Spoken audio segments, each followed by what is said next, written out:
Phil Jackson was a great coach, but it turns out it really does matter if Michael Jordan is there.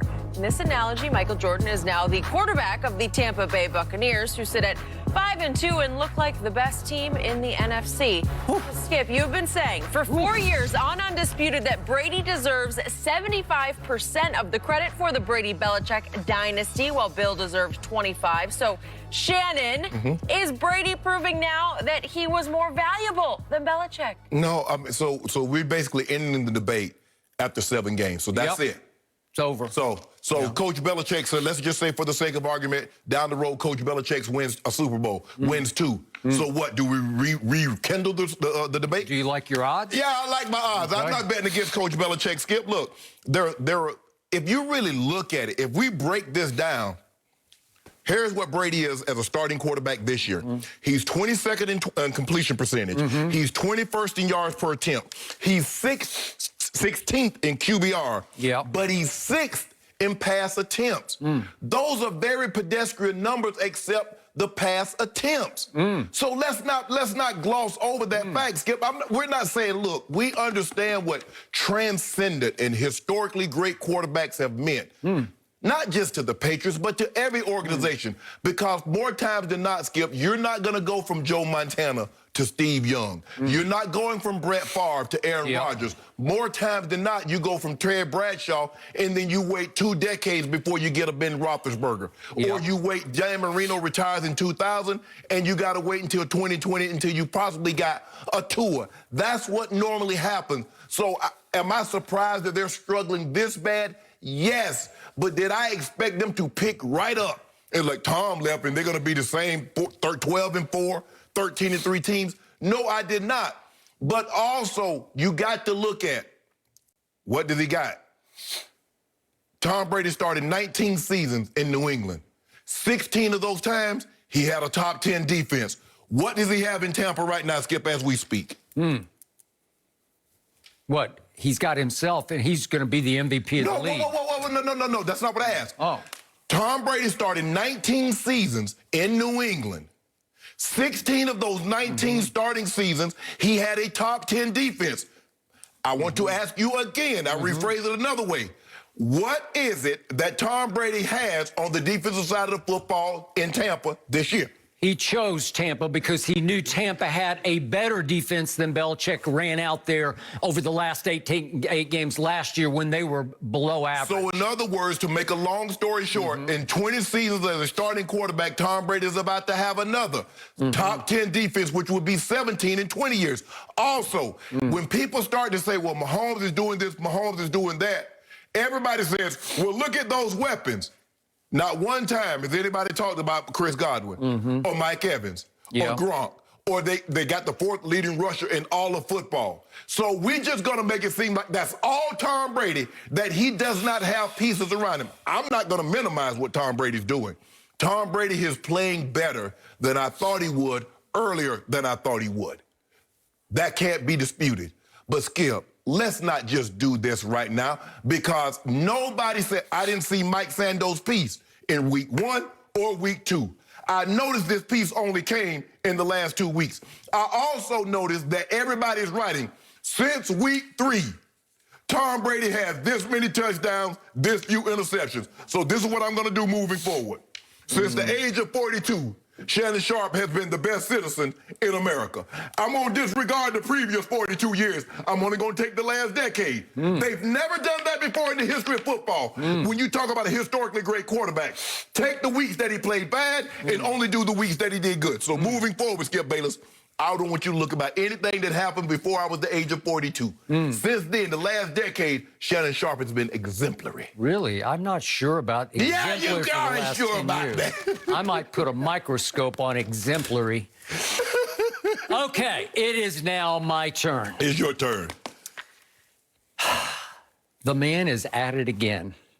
Right before your very eyes, Tom Brady is exposing Bill Belichick for what he is and always was. He was always a pretty good football coach, very good on defense, but overall just pretty good, because For 5 years, he was the head coach of the Cleveland Browns. And help me out, what happened?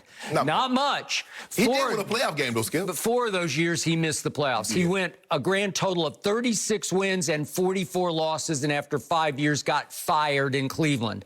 He then went to New England, and the first year, he went 5-11, and the second year started off 0-2, and I know for sure from one of the assistant coaches on his staff in 2001, that assistant coach was thinking about talking to a realtor and putting his home on the market in Foxborough because they doubted they would make it through that year before magic happened and the heavens opened, and into their laps fell a 6th-round draft pick named Tom Brady, who took over for Drew Bledsoe off of an unfortunate, thanks to Mo Lewis.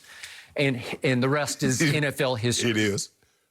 So when Tom Brady took over that year in 2001 in week 3, Bill Belichick's record as a head coach to that point was 41-57.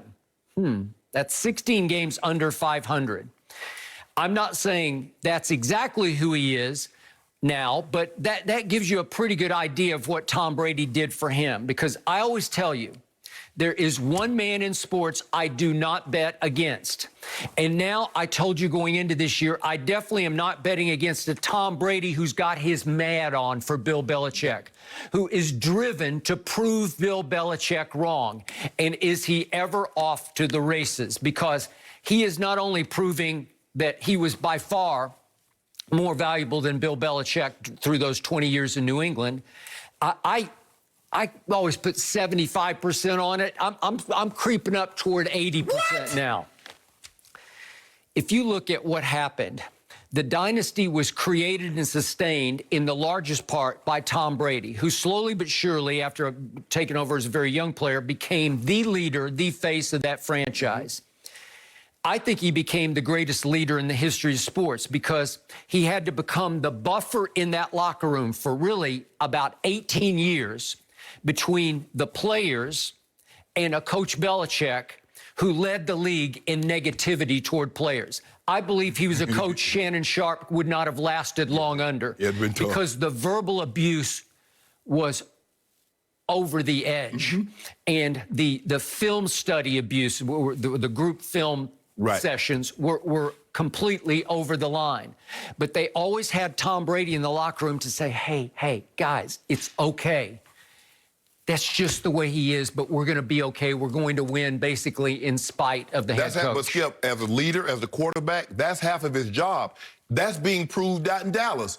Okay. Everybody thinks it's all with Dak's production on the field. Okay. You don't realize off the field what role they play. Okay, I agree with that. But the point is that he even took Belichick off the hook for dozens of personnel blunders, of draft misses, of free agent swings and misses. It just didn't matter. You could bring in any old cog on defense, and he is a very good defensive football coach. But you could bring in any old cog on offense, too, and you could put just a bunch of guys out at receiver, and Brady would figure out how to make it work. Because Tom Brady, with a bunch of Edelmans and Amendolas and Hogans, won 6 Super Bowls with 6 game-winning drives in the fourth quarter or overtime. That is outrageously off-the-charts great. And he also should have won a 7th Super Bowl in the first Eli Super Bowl because he did what he always does. He drove him down 75 yards in 12 plays, hit Randy Moss for what looked like it was going to be the game-winning touchdown with 2 minutes remaining, and then Belichick's defense spit the bit again. And they get a pass for this. Belichick got a pass because Eli Manning took the Giants 83 yards in 12 plays and hit Plaxico with the game-winning touchdown. Okay, that wasn't Brady's fault. Again, you say, well, they only scored 14 points.